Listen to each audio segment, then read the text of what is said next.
Pneumonia, आपने इस बीमारी का नाम कभी ना कभी ज़रूर सुना होगा। ये हमारे फेफड़ों से जुड़ा एक इन्फेक्शन है।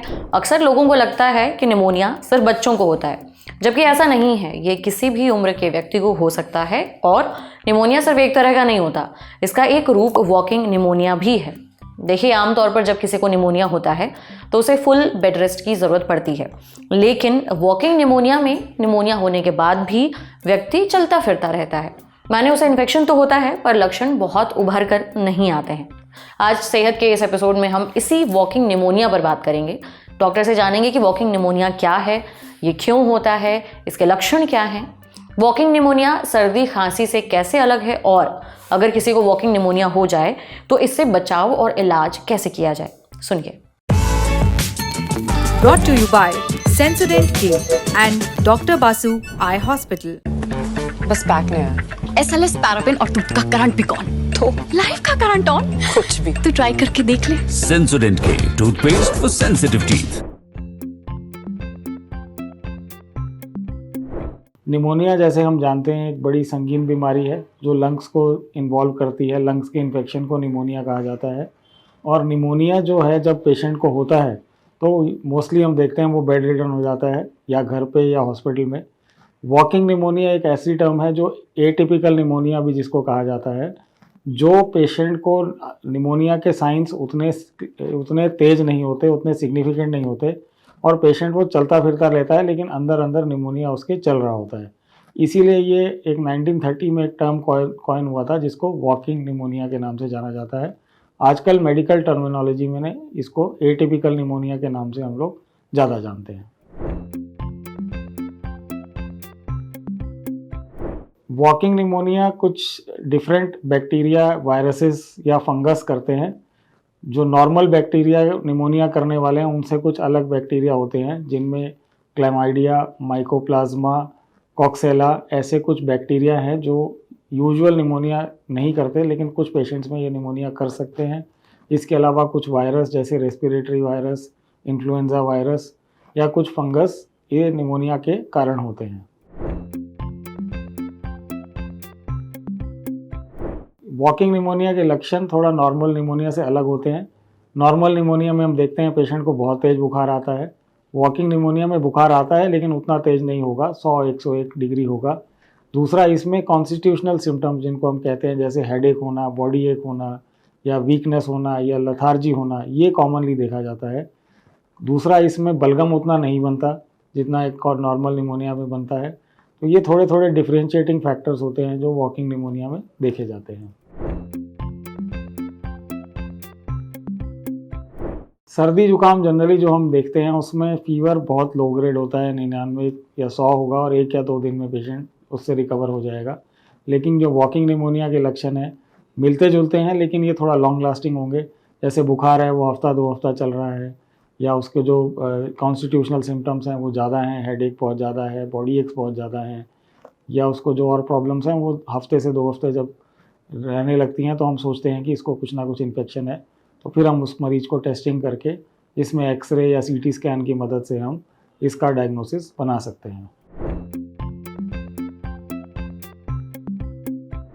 वॉकिंग निमोनिया का इलाज के बारे में बात करें तो ये एंटीबायोटिक्स ही इसमें दिए जाते हैं, लेकिन जो नॉर्मल निमोनिया में एंटीबायोटिक्स काम करते हैं वो इसमें नहीं करते। तो इसमें डिफरेंट एंटीबायोटिक्स जिनको हम मैक्रोलाइड्स या डॉक्सीसाइक्लिन या क्विनोलॉन्स के नाम से जानते हैं, उस ग्रुप ऑफ एंटीबायोटिक्स में ज़्यादा ही इससे रिस्पॉन्स दिखता है और इसकी दवाइयाँ जनरली हफ्ते से 2 हफ्ता दी जाती हैं।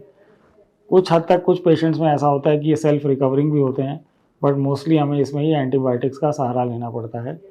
दूसरी बात जो इसकी प्रिवेंशन की रही, तो प्रिवेंशन तो हम देखते हैं जो भी निमोनिया से प्रिवेंशन है वो सेम अप्लाई करती हैं, जैसे सोशल डिस्टेंसिंग, मास्क लगाना, स्मोकिंग छोड़ना, प्रॉपर वैक्सीनेशन लेना, और जो हाई रिस्क पेशेंट्स हैं जिनको पुरानी बीमारी हैं वो पोल्यूशन से बचें या कुछ धूल मिट्टी वाले काम से बचें। तो ये जनरल प्रिकॉशंस इस निमोनिया में भी उतने ही वैलिड हैं। डॉक्टर बासु आई केयर सेंटर, एक्सेलेंस इन आयुर्वेदिक विजन केयर।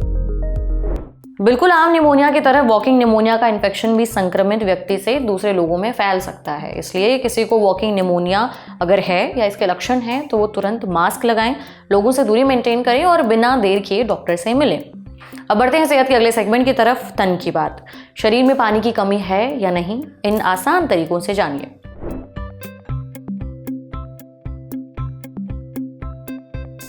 जब आप कम पानी पीते हैं तो क्या होता है? थकान लगने लगती है, सिर दर्द शुरू हो जाता है, स्किन बेजान से दिखने लगती है, चिड़चिड़ापन होने लगता है।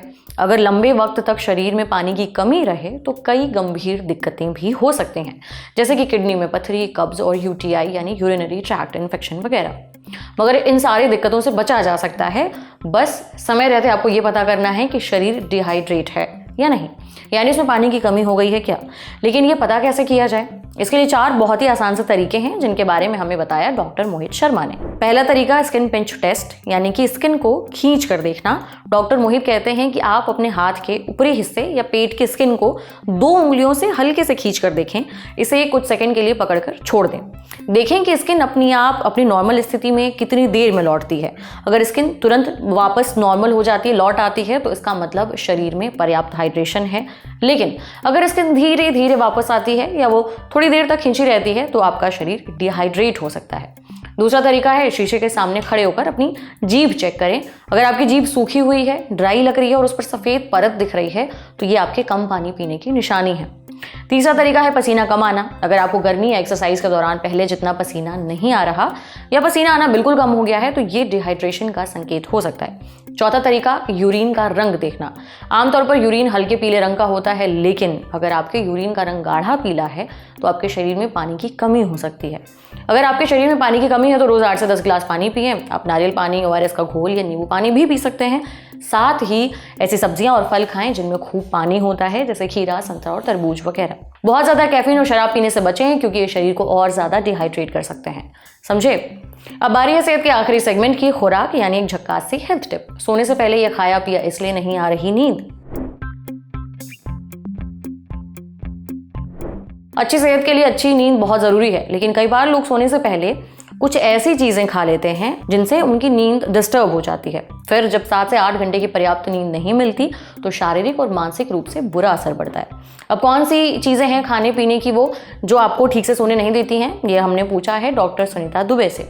डॉक्टर सुनीता कहती हैं कि जब लोग सोने से पहले कैफीन वाली चीजें पीते हैं, जैसे कि चाय, कॉफी, सोडा वगैरह, तो इससे नींद डिस्टर्ब होती है। दरअसल कैफीन आपके सेंट्रल नर्वस सिस्टम को उत्तेजित करता है, जिससे आप अलर्ट हो जाते हैं, थकान दूर होती है।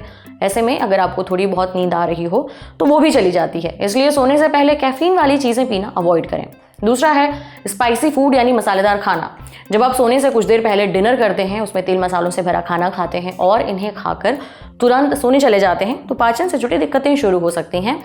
आपको पेट भारी महसूस हो सकता है, जिससे एसिडिटी और अपच की समस्या हो सकती है। नतीजा, पेट में दिक्कत की वजह से आप सो नहीं पाते और नींद खराब होती है। तीसरा है फैटी फूड और फास्ट फूड, यानी ऐसा खाना जिसमें बहुत ज़्यादा वसा हो, जैसे समोसे, कचौड़ी, पिज्ज़ा, बर्गर, नूडल्स, पास्ता और फ्राइड चिकन वगैरह। जब आप फैटी और ऑयली फूड खाते हैं तो ये पचने में काफ़ी समय लेते हैं। उस पर सोने से पहले इन्हें खाने से परेशानी बढ़ जाती है। असल में जब व्यक्ति सोने जाता है तो उसका पाचन तंत्र धीरे काम करने लगता है। नतीजा, इन्हें पचने में और ज़्यादा समय लगता है, जिससे पेट में भारीपन लगता है, एसिडिटी होने लगती है और रात में बेचैनी और नींद टूटने के चांसेस बढ़ जाते हैं। इसलिए रात में हल्का और आसानी से पचने वाला खाना ही खाएं और सोने से कम 2-3 घंटे पहले डिनर कर लें ताकि खाने को पचने का समय मिल जाए। चौथा है शुगर और हाई ग्लाइसेमिक इंडेक्स वाली चीज़ें। देखिए, किसी चीज़ के ग्लाइसेमिक इंडेक्स से पता चलता है कि उसे खाने के बाद कार्बोहाइड्रेट कितनी जल्दी ग्लूकोज में बदलेगा।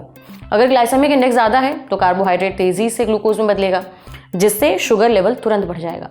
लेकिन अगर ग्लाइसेमिक इंडेक्स कम है तो शुगर लेवल धीरे धीरे बढ़ेगा। जब आप रात में सोने से पहले हाई ग्लाइसेमिक इंडेक्स वाली चीज़ें खाते हैं, जैसे वाइट ब्रेड, चावल, आलू, मिठाइयाँ या प्रोसेस्ड स्नैक्स, तो इन्हें खाने से शुगर लेवल बहुत तेज़ी से बढ़ता है, जिससे शरीर को एनर्जी मिलती है, दिमाग अलर्ट मोड में रहता है। फिर आप रात में देर तक जगते रहते हैं और काफ़ी कोशिशों के बाद भी नींद नहीं आती। लिहाजा रात में सोने से पहले मीठी चीज़ें खाने से बचें। आज सेहत में इतना ही। अच्छा, अगर आप डॉक्टर हैं या फिर आपका डॉक्टर से कोई सवाल है तो इस email ID पर दाग दीजिए sehat.lilandrop@gmail.com। सूचना समाप्त। शुक्रिया।